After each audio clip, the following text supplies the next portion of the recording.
और अंदर है बेटा। हाँ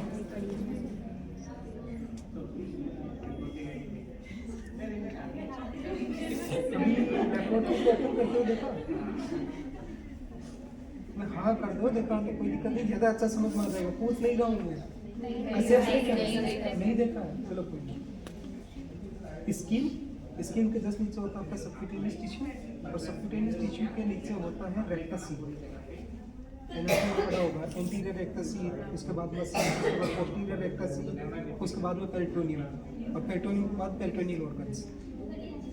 ठीक है, तो यदि ऊपर से नीचे की तरफ जाएंगे तो सबसे पहला स्किन, सबक्यूटेनियस, सबक्यूटेनियस के बाद में रेक्टस, रेक्टस के बाद में मसल्स, मसल्स के बाद में वापस रेक्टस, एंटीरियर और पोस्टीरियर, फिर पेरिटोनियल। ठीक है ना? अब देखो सोचो कि आपने जो इंसिजन लगाया था वो हमने स्किन के ऊपर लगा, ठीक है। अब आपको स्किन से अप्रोच मारना है सबक्यूटेनियस पे, तो ऑब्वियसली स्किन को रोल करना पड़ेगा, स्किन को साइड करना पड़ेगा, और साइड करने के लिए बिल्कुल हल्का सा लिया तो आपको कोई छोटा ऐसा चीज़ चाहिए जिसको आप फोल्ड करके स्किन को स्प्रेड कर सकते हैं। उसके लिए मैं यूज़ करता हूँ किसका, फोर्सेप्स का। दीज आर द फोर्सेप्स, ठीक है ना? ये आपका thumb forceps, tooth thumb forceps, और ये आपका लॉन्ग टूथ। ऑब्वियसली टूथ से उस स्ट्रक्चर को होल्ड करूँगा जिस स्ट्रक्चर के डैमेज होने के चांसेस कम है, जो हार्ड है, ठीक है ना, और जो डेलिकेटेड स्ट्रक्चर होगा उसको मैं लॉन्ग टूथ से होल्ड करूँगा, क्योंकि मैं नहीं चाहता कि वो पेनिट्रेट हो, ठीक है। अगेन जब आप इंसिजन कर रहे थे, स्किन के ऊपर इंसिजन कर रहे थे या सबक्यूटेनियस को जब आप डाइसेक्ट कर रहे थे, तो डाइसेक्शन के लिए जो फोर्सेप्स यूज होता है वो आर्टरी फोर्सेप, ठीक है। इस आर्टरी फोर्सेप के, इसको हेमोस्टैटिक फोर्सेप बोलते हो, आप इसको आर्टरी फोर्सेप बोलते हो, बहुत बार इसको कैली फोर्सेप बोलते हैं कि कैली, ठीक है ना, दिस इज अ Kelly artery hemostatic forcep, whatever you want to be say, कुछ भी आप इसको बोलते हैं। इसका क्या यूज़ है? ये टिश्यू को डाइसेक्ट करता है, टिश्यू को स्प्रेड करता है, टिश्यू को डाइसेक्ट करके सर्जिकल प्लेन बनाता है। मीनवाइल प्लेन बनाते टाइम यदि कोई वेसल्स बीच में आ गया तो उस वेसल्स को पकड़ के उसको प्लेन करके उसको आपका ब्लीडिंग रोकने का काम करता है, ठीक है ना। तो जब आप डाइसेक्ट करते हो तो ये डाइसेक्टिंग फोर्सेप हो गया, जब आप वेसल्स को पकड़ते हो तो ये हेमोस्टैटिक फोर्सेप हो गया, ठीक है। दोनों काम इसका है। अब डाइसेक्ट करके हेमोस्टेसिस अचीव करके धीरे धीरे आप स्प्रेड होके एब्डोमेन तक पहुंच गए। जब आप एब्डोमेन के अंदर हैं तो एब्डोमेन के अंदर जाने के बाद में आपको कहीं ना कहीं इस चीज़ की जरूरत पड़ेगी कि जो एब्डोमेन वॉल है उसको रिट्रैक्ट करें। ऑब्वियसली अंदर काम करने के लिए मेरी जो दीवारें हैं उसको साइड आउट करना पड़ेगा, और रिट्रैक्ट करने के लिए मैं जो है यूज करता हूँ रिट्रैक्टर, ठीक है ना। ये जो रिट्रैक्टर होता है ये मोरिसिस होता है, मोरिसिस रिट्रैक्टर, ये एब्डोमिनल वॉल रिट्रैक्टर, ठीक है ना। ये होता है लीवर, ठीक है ना, लीवर रिट्रैक्टर, ठीक है ना। अलग अलग साइज और शेप का होता है। जो साइज जैसे जैसे इसका साइज बढ़ेगा वैसे वैसे इसकी जो लेंथ है वो तो सेम रहेगी, ओनली इसका डायमीटर बढ़ेगा, इसकी जो थिकनेस है वो बढ़ जाएगी। ये पतला है वो थोड़ा मोटा होगा, वो थोड़ा मोटा होगा, थोड़ा मोटा, देखो कैसे सब होगा। कौन सा रिट्रैक्टर मेरे को कब यूज़ करना चाहिए, ठीक है ना। इसको समझने का सबसे आसान तरीका ये है कि जो हमारा सर्जिकल साइट है वो कितना डेप्थ में है। ऑब्वियसली यदि मैं बहुत डेप्थ में, एब्डोमिनल कैविटी बहुत डेप्थ में आपका सर्जरी कर असिस्ट करवा रहा हूँ, ठीक है ना, तो किस रिट्रैक्टर से तो मैं वहाँ तक नहीं पहुँच सकता।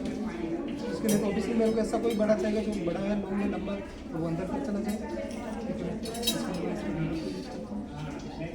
सुपरफिशियली वो एब्डोमिनल ऑर्गन्स का काम कर रहा है, ठीक है ना, स्टमक क्या कर रहा है,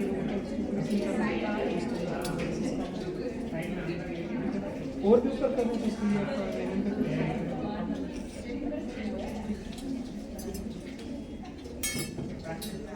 रिट्रैक्टर्स और रिट्रैक्टर्स के बाद में जो ऑर्गन्स है अंदर के, जो डेलिकेटेड ऑर्गन्स हैं, डेलिकेटेड ऑर्गन्स को होल्ड करने के लिए, उसको पकड़ने के लिए जो यूज़ करते हैं वो आप इसकी ब्लेड्स को देखोगे तो इसके जो ब्लेड्स है वो बहुत सॉफ्ट है, ठीक है, इंजरीज नहीं करना है। जैसे दिखने वाले दो इक्विपमेंट आ रहे हैं इसमें, एक ये रहा एलिस कैसे और ये बैक। एलिस के सामने टूथ है, तो क्या मैं टूथ से इंटेस्टाइन को पकड़ सकता हूँ? टूथ से इंटेस्टाइन को पकड़ूंगा तो जहाँ से पकड़ूंगा वहीं पे अगेन हाइड्रोजेनिक इंजरी क्रिएट करेगा, ठीक है। और ये जो है वो इंजरीज नहीं करता, तो I can easily hold the delicated organ, जैसे कि कौन कौन से बताओ। Fallopian tube, very good. और इंटेस्टाइन, गुड।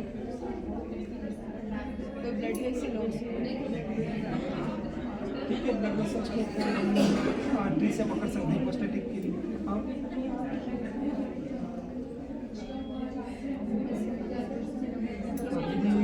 दूसरी तरफ मैं जाऊँ तो जैसे मान लीजिएगा कि कोई वाइटल्स ब्लड वेसल्स है, वो अपने यहाँ है नहीं, लेकिन वो थोड़ा स्पेशलाइजेशन में चला जाता है। जैसी टूथ इसकी बैकॉक की है, वैसे ही टूथ उन फोर्सेप्स पे भी आती है, सेटेंस की बोलते हैं उसको, जो ब्लड वेसल्स को होल्ड करने के काम आती है। वो थोड़ा सा अंदर नीचे चला जाएगा। हाँ, और कौन से ऑर्गन होते हैं? अरे डोमेस्टिक ऑर्गन तो बताओ।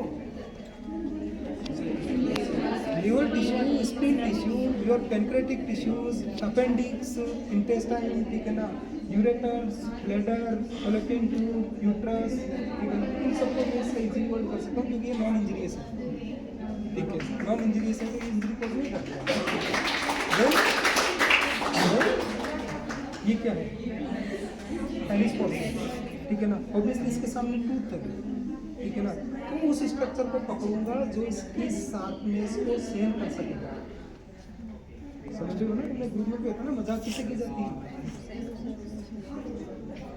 ठीक है ना। तो आप जब इसे पकड़ रहे हो तो इसकी जो शार्पनेस को जो अपना आप में कर सके, सहन कर सके, उससे इसको पकड़ूंगा, ठीक है ना। जितने भी हार्ड पार्टिकल्स हैं, हार्ड पार्ट्स हैं बॉडी के, जैसे कि हार्ड स्ट्रक्चर कौन सी होगी, बोन को छोड़ के। हेड हार्ड होता है, टेंडेंस बोल सकते हो, पकड़ते नहीं है लेकिन बोल सकते हो। और यूरेटर हार्ड होता है,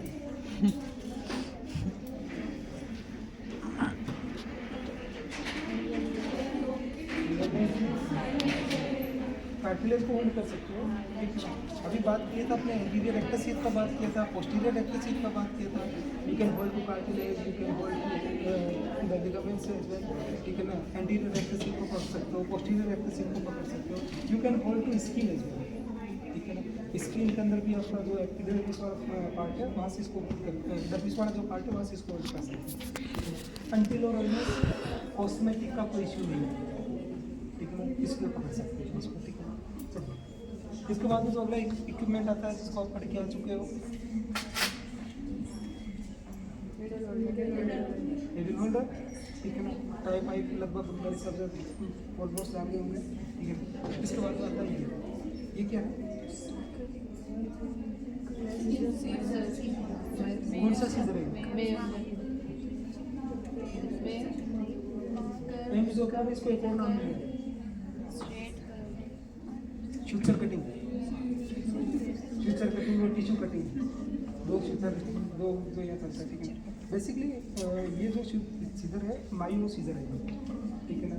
और दूसरा जो सीजर होता है जो इससे थोड़ा स्मूथ होता है, सॉफ्ट होता है, वो मेड्ज़बॉन सीजर होता है, ठीक है ना। ये भी काउंट और स्टेट होता है, वो भी काउंट और स्टेट होता है। दोनों में डिफ्रेंशिएशन क्या है?